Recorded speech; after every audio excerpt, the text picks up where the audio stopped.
At my sister's bridal shower, her ex-best friend laughed loudly during games, yelling, "Come on." We all know I slept with her fiancé first just to prove I could. She thought it was funny until I turned around, holding up my phone, showing that her confession was being streamed to the groom's entire family watching from out of state. The wedding was canceled before dinner was served, and she was publicly shamed across every social platform before midnight. This still doesn't feel real. Every time I replay it in my head, I think about how close my sister came to marrying someone who was tied to that kind of mess. If I hadn't turned that laptop around when I did, things might have turned out a lot worse. So let me start from the beginning. Rachel, my older sister, has always been the golden one in our family. She's sweet, thoughtful, never says a bad word about anyone, even when she should.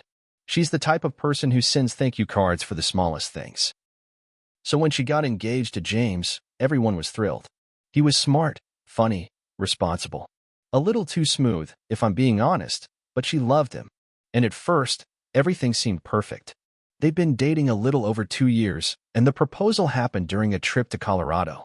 Snow, candles, the whole thing. Rachel came back glowing. But I noticed a shift right after the engagement.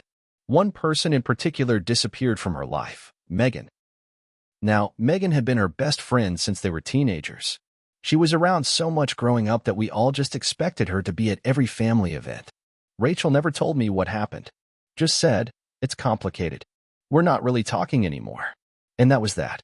I didn't push. I figured maybe it was wedding stress. Fast forward to the bridal shower. We were hosting it at our Aunt Carol's place in Dublin, Ohio, big backyard, perfect setup for a garden brunch vibe. I helped set up the balloons, photo table, and ran the tech stuff since Rachel wanted her fiancé's family, who were mostly in Arizona, to be able to watch live over Zoom. It was going well. The guests were happy, Rachel was glowing, and the games were just starting. I was halfway through passing out little bride or groom signs when I saw her. Megan, wearing fire truck red, heels like she was going clubbing, hair done like she was going on a first date. She wasn't on the guest list. Who invited Megan? I asked the girl next to me, who shrugged. She came with Marissa, someone whispered. Rachel froze when she saw her, but she didn't say anything. She just looked away and smiled like nothing was wrong. The game started. The host, our cousin Ginny, pulled a card from the "How well does the bride know the groom" deck and read it out loud. Who was James's first serious relationship? Rachel smiled nervously. She was about to answer when Megan snorted. Loud. Obnoxious. And then she shouted, "Oh my God, me. Come on. We all know I slept with him first, just to prove I could." It hit the room like a bomb. You could actually feel the air get sucked out. Someone gasped. Someone else knocked over a flute of champagne. Rachel stared at her, frozen. Megan just stood there smiling like she'd said something hilarious. What? It's not a big deal. That was, like, years ago, before they were even exclusive.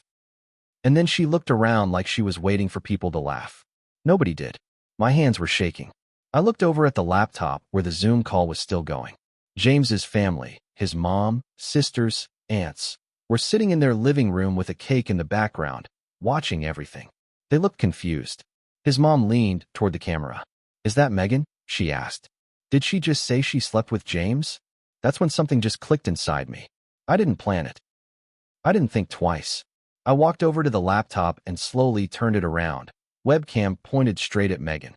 She blinked. "What's that?" she said. "Is this still streaming?" I didn't answer.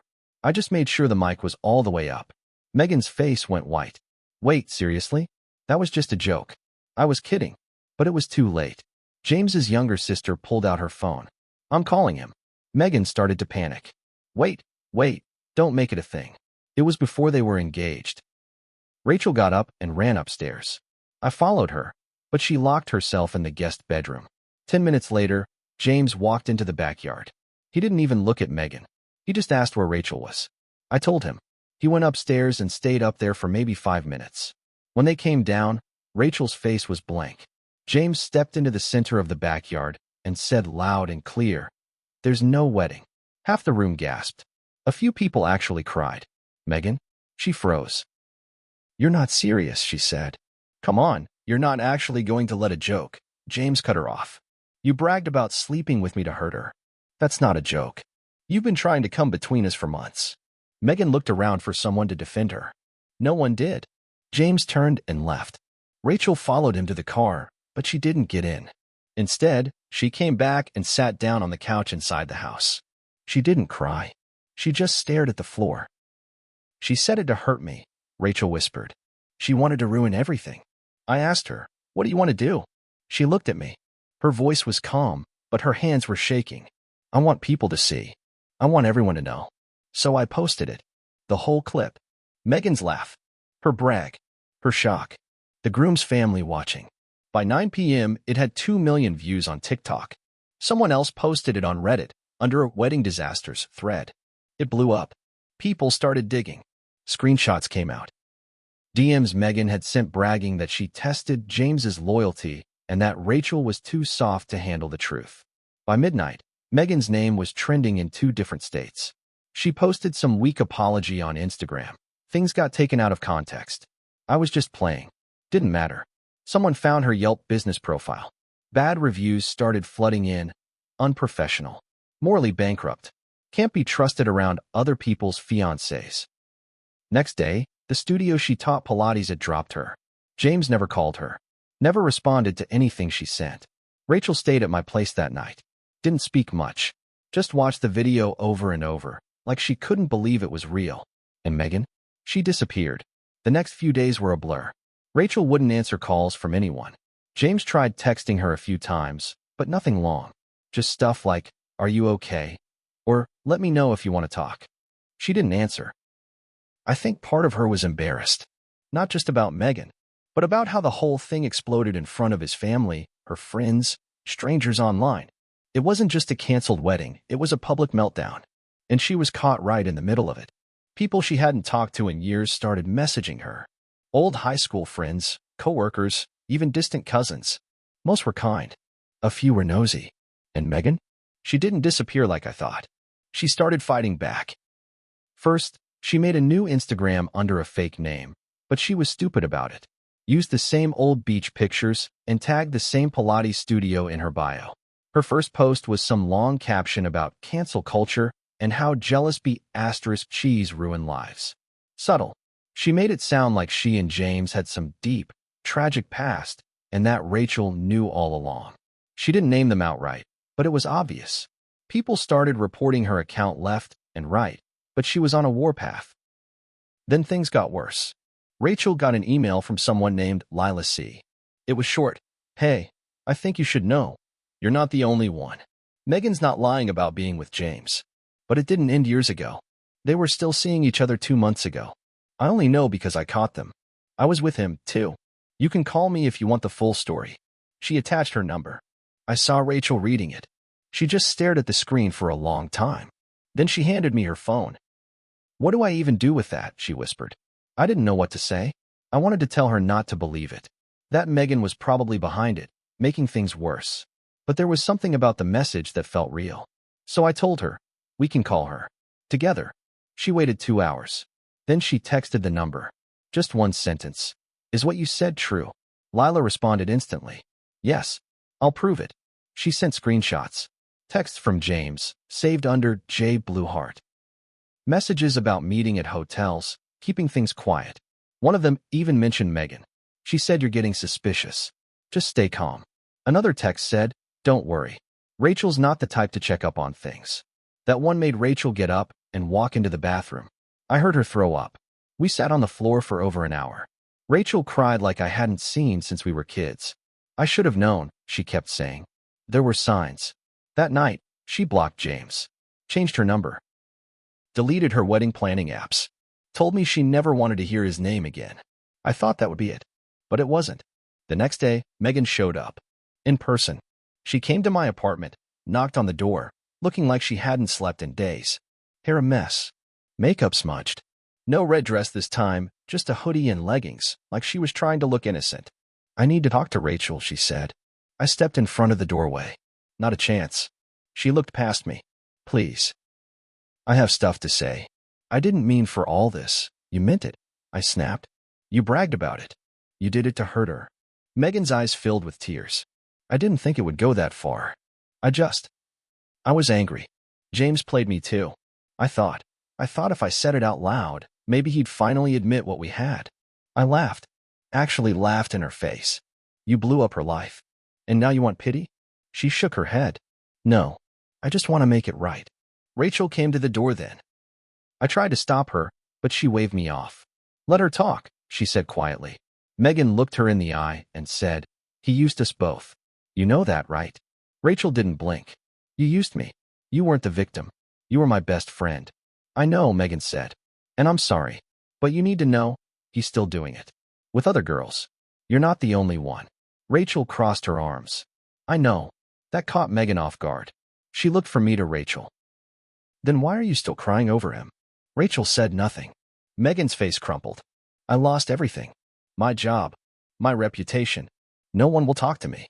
I just wanted to say sorry before I leave. Leave where? I asked. I'm moving. Out west. My cousin in California said I can stay for a while. Rachel stepped back. You got what you wanted, she said. Now go. And Megan left. But that wasn't the end of it. Because a week later, James showed up at my door. He looked like crap. Face unshaven. Clothes wrinkled. Holding flowers. I just need 5 minutes, he said. Rachel wasn't home. I didn't tell him that. You need to leave, I said. Please. Just 5 minutes. You cheated. Lied. Got exposed. And now you want a chance. He shook his head. It wasn't supposed to happen that way. I slammed the door. But the truth? It wasn't over. Not by a long shot. Because Megan's words stuck with me. He's still doing it. With other girls. And I had a feeling this went deeper than any of us knew. I couldn't shake what Megan said. As much as I hated her, and I did, something about the way she looked that day stuck with me. She wasn't faking it. She looked wrecked. And not in a poor me way. More like someone who realized too late that they blew their own life up. I didn't tell Rachel at first, but I started looking into James. Not to protect him, that ship had sailed, but because I wanted to know just how far it went. I didn't have to dig deep. Turns out, James had more skeletons than a damn Halloween store. The first thing I found was a Reddit post. It was under one of those relationship advice subs, written by a woman whose fiancé had been cheating with her best friend. The details were eerily familiar. Columbus, Ohio. A girl named R. A guy who worked in commercial real estate. The friend, who had known them for years. I sent the post to Rachel. She read it 3 times. Then messaged the OP. The woman wrote back within the hour. Her name was Danielle, and she used to be with James. 2 years ago, right before Rachel. They'd dated for nearly a year. She thought he was the one, until she found out he was also seeing another girl, a coworker. Megan. The pattern was the same. He always made you feel like you were the most important thing in the world, she wrote. But only if you didn't ask too many questions. He was charming, thoughtful, until he wasn't. Then he'd go cold, disappear for days. When you pushed back, he'd act like you were the one being dramatic. Sound familiar? Danielle even had screenshots. He had texted her things like, I'm not ready to commit, just 2 weeks after telling her he wanted to look at apartments together. Rachel stared at the screen and whispered, he's been doing this forever. I wanted to break something. But then things got worse. A burner Instagram account started tagging Rachel in posts. Weird stuff. Memes about being a jealous ex. Screenshots of tweets saying things like, not every man who cheats is evil. Some are just misunderstood. We knew it was James. Or someone doing it for him. Rachel ignored it. For a while. Then one morning, I woke up to banging on my door. It was her. Her eyes were wild. He sent me an NDA, she said. I blinked. What? A legal NDA. Like a real one. I got it in my email. From his lawyer. She handed me her phone. It was legit. His lawyer had emailed a document asking Rachel to cease and desist sharing or promoting defamatory content that could damage Mr. James Keen's personal and professional reputation. I felt sick. Rachel had never spoken to the press. She hadn't given interviews. The only thing she did was let me post that video clip before the wedding was even canceled. He was trying to scare her into silence. I called a lawyer I knew from college. She took one look and said, this is intimidation. Pure and simple. He's hoping she'll back down. But we didn't back down. Rachel went public. Not just the clip. She told her side in full. The cheating. The lies. The manipulation. She didn't name him directly, but it was obvious who she meant. It blew up again. Bigger this time. More women came forward. 3 more. One said she dated him while he was with Rachel. Another said he tried to sleep with her at a work retreat, even though she knew he was engaged. One woman not. An older client from his office said he got aggressive when she turned him down. HR swept it under the rug. That's when Rachel made a choice I didn't expect. She lawyered up. She filed a formal complaint with his firm. Sent them all the messages. All the screenshots. All the women willing to speak. And they fired him. No warning. No final paycheck. Just a pink slip and a security escort. That should have been the end. But James wasn't done. 3 nights later, someone broke into Rachel's car. Nothing was stolen, but her glove box was ransacked, papers thrown around. Her spare keys were gone. She called the cops, filed a report, told them who she thought it might be. They couldn't prove it. The next day, a note showed up on my windshield. Just 5 words. Tell her to stop digging. I checked every camera on the block. Nothing. No faces. No plates. Nothing we could use. Rachel broke down. I'm scared, she whispered. What if he won't stop? That's when I made a decision. If he wanted her quiet, he'd have to go through me. And I wasn't scared of him. Not even a little. I didn't sleep that night. While Rachel stayed with a friend across town, I sat on my couch in the dark, going through every shred of digital trash I could find connected to James Keene. If he wanted her to stop digging, fine, I'd dig for her. I wasn't looking for closure. I wanted destruction. First, I started with LinkedIn. His profile looked clean, but something jumped out. One of the women who had DM'd Rachel weeks ago, the one who said James tried to sleep with her at a work retreat, had posted a passive-aggressive update a few days earlier. Leaving a toxic office culture is the best thing I've ever done, it read. She tagged no one, but James had liked it. I messaged her. It took her an hour to respond. Her name was Carla. She used to work in the same office as James, under a different team. I asked, straight up, if she could tell me what really happened. She unloaded. Turns out James had a pattern there too. Flirty texts, compliments that crossed the line, invitations to after-hours strategy drinks. Once she turned him down, he ghosted her completely and had her reassigned to a lower visibility project. She wasn't the only one. There were 4 women in that building who'd gone to HR. HR had done nothing, just verbal warnings, and one of the women got quietly transferred out. But Carla had receipts, and she still had contacts. She offered to put me in touch with someone in corporate who'd always hated James, a guy in compliance named Barry who'd kept his own notes. 2 days later, Barry emailed me a file. It was big. Dozens of internal complaints. Not just women, even some men who said James created a hostile work culture, undercutting people, taking credit for ideas, lying on reports. And there it was, buried halfway down. A copy of the NDA his lawyers had sent Rachel, flagged internally as a questionable tactic potentially in violation of personal conduct policy. They knew. They knew and didn't act until Rachel went public. I printed it all out. And I mailed it. Not to the press. Not yet. I mailed it to his new job, the one he was supposedly starting soon with a rival real estate firm in Cincinnati. Sent it anonymously. Every single page. It took about 48 hours. Then someone on Reddit posted a screenshot of James's now-deleted profile from the new firm's website. Under it, guess who got dropped before his first paycheck? I checked the firm's page. His name was gone. And James? He started spiraling. He began messaging Rachel again. Then me. I know what you're doing, he wrote. This doesn't end well for you. I didn't respond. He started emailing from fake accounts. Then text from a burner number. You're obsessed. She's fine. You're the crazy one. Tell your sister to grow up. I saved everything. Went to the cops. Again. But this time it was enough. They flagged it as harassment and opened a file. Rachel got a restraining order a few days later. But even that wasn't the worst of it. The real twist came from someone I never expected. Megan. She messaged me. Said she wanted to meet. In public. Said she had something I needed to see. I ignored her at first. But curiosity got the best of me. So I met her. Inside a coffee shop in Hilliard, at noon, surrounded by people. She looked thinner, tired, but serious. She slid a phone across the table. Read those, she said. It was James. Not just texts. Videos. He had recorded conversations. Not just with her, with others. About Rachel. About me. About the whole situation. One clip had him laughing. If this doesn't blow over, I'll just move. She's not the first girl to fall apart over me. Another. You think she'll really drag this to court? She can't even finish a phone call without crying. She doesn't have it in her. Another one, from months ago, was worse. It was him bragging to Megan about cheating. You know how many of Rachel's friends I could have if I wanted? She's too nice to even suspect. I could mess around for years and still get her to walk down the aisle. That's why I picked her. I felt sick. I asked Megan why she was showing me this now. Her eyes filled with tears. Because I finally see it. I thought I was hurting her back then, proving I was better. But he used both of us. Worse than I realized. I can't fix it. But maybe you can bury him with it. I took the phone. And when I got home, I made a plan. No more hints.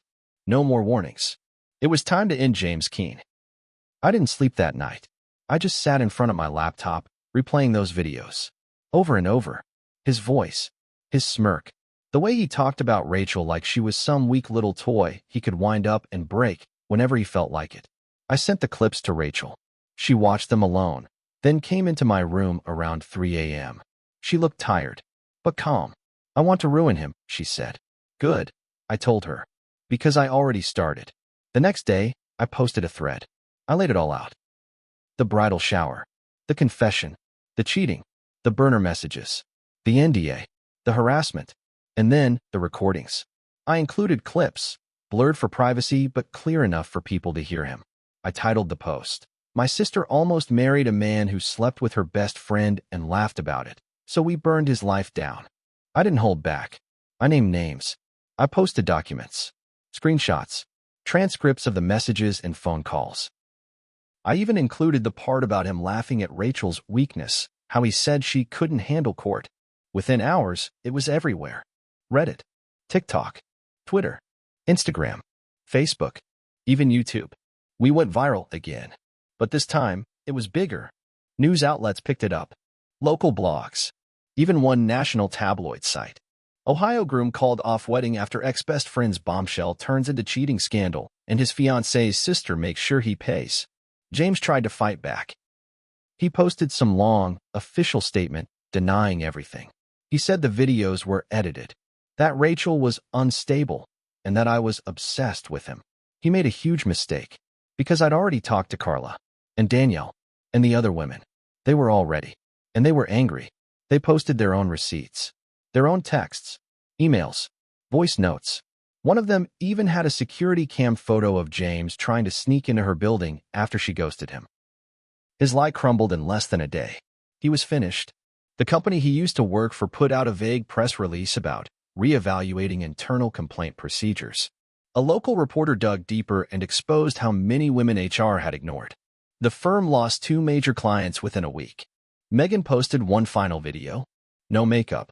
Just her and her phone. "I hurt Rachel because I wanted to feel powerful," she said. "But I let a man manipulate me, and I destroyed one of the only good people I knew. I won't ask for forgiveness. I don't deserve it." I didn't comment. Rachel didn't either. But people online respected it. They saw she owned her part. James. Not so much. He tried suing for defamation. His case got laughed out of court. Because by that point, he wasn't just a sleaze, he was a known sleaze. People had turned it into a meme.